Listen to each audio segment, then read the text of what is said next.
Hi, my name is Ashish Janiani, and I'm the founder and CEO of salesdiaries.com. After being in sales for 16 years and having the privilege of interviewing 30 of the best trainers on this planet, including Mr. Tom Hopkins and Zig Ziglar's son, Tom Ziglar, amongst a lot of other greats, today's video, I wanted to share something with you that will help you accelerate your revenue targets, which you have either set for this year or for this quarter.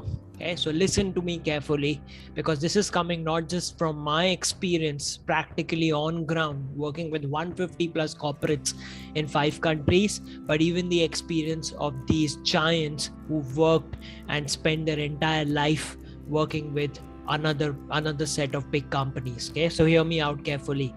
When you are in a meeting, whether it's physical, in person, or it's at an event, it's over a coffee, or it's online like how I'm talking to you right now, one of the biggest and the most important aspect for a salesperson to watch, to pay attention to, is the language and the words that the customer is talking.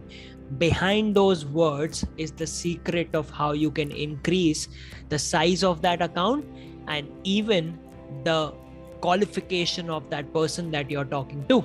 So let me give you an example over here, right? Let's start with your target. Let's say your target is $1 million for this quarter. It may be bigger, it may be smaller. Let's just say that's your target. That means you need to sell about $300,000 per month.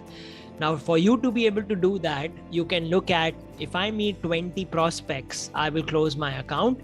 Or you can look at, if I can meet 5 of those prospects who are going to buy from me, which means they are qualified for what I'm selling, because that is the stage at which they are in the buying cycle, I will spend more time with these 5 people instead of running behind 20 people.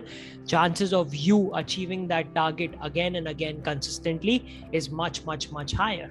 So with that intent, you enter this meeting where you have a prospect. Let's say he's a CIO of a huge organization from the healthcare industry talking to you, and you start the conversation, and at some point in time, the prospect, the CIO, says, why don't you show me what you guys do?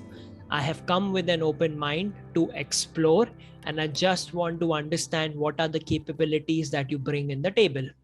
When you hear somebody saying that, an expert salesperson understands that there is a lot of work that has to go behind this account, because this prospect has shown with a lack of commitment on this call. Okay, so it's a sign.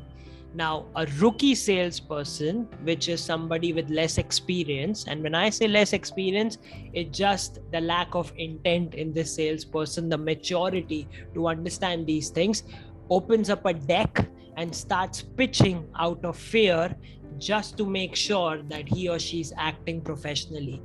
Big mistake. Okay, the language of the customer is telling you that this customer is not at the stage of buying. So you need to test the customer.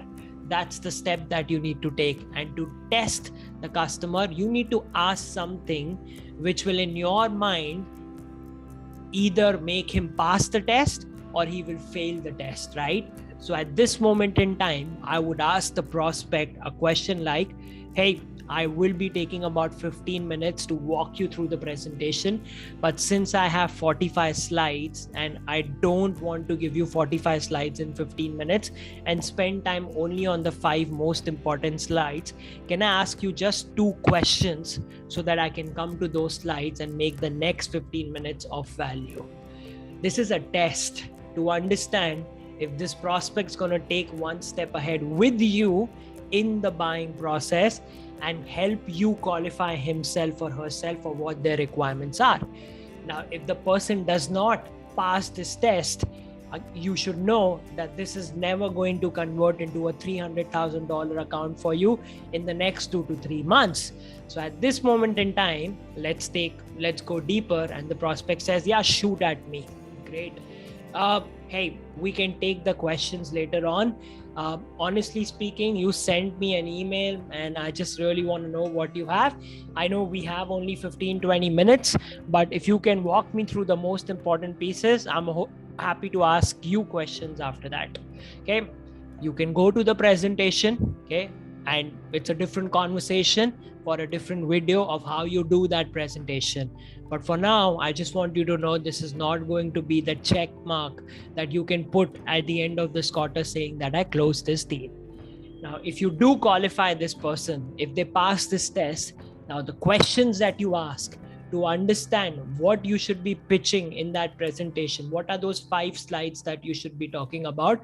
These questions are called qualification questions. Okay, they really qualify the intent of the buyer and helps you understand what are the pain points that you need to focus upon. And I know a lot of people talk about you should ask questions and you should show pain points, and some of you are experienced, understand that. But let me give you 2 questions today in this video which will work for you in most scenarios. Okay, number 1 question. Okay, if you had to pick one thing that you have put in your notepad for the next 12 months, that you have to achieve this or you have to keep your focus on it no matter what is that one thing? Is it revenues?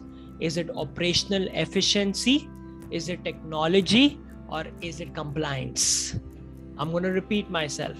If you had to put your finger as a CIO or XYZ for the next 12 months in your notepad that this one thing I cannot fail on, what would that thing be? Is it revenue / scale?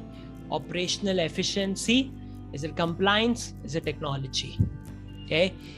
Second question, when they pick something, can you elaborate on revenues? When you say revenue, what do you mean by revenue?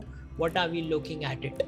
As my friend Paul Cherry says in his book, Questions That Sell, this is called a lock-on question. And you need to lock your prospects on those words which are important in their dictionary so that you can go deeper, because when you go deeper, you arouse the emotion.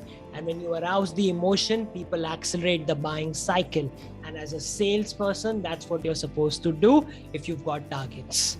So I hope this video helps you understand how to pay attention, listen carefully to the language of your prospect if you have got sales targets, so that you can work on those targets successfully, not just for a quarter, but quarter on quarter. I'm going to leave you with a saying from one of my mentors, which has helped me in my life mentally, which is Tim Grover. And he's written a couple very, very strong books. And one of them that I'm going to go to my deathbed with is Relentless. So he speaks about coolers, closers, and cleaners. And coolers are people, okay, who will have a great day. Closers will have a great month, but cleaners have unstoppable careers. And this is what, if your goal in life is, then you need to pay very close attention to your prospects. Thank you so much. I will see you in the next one. Take care. Bye-bye.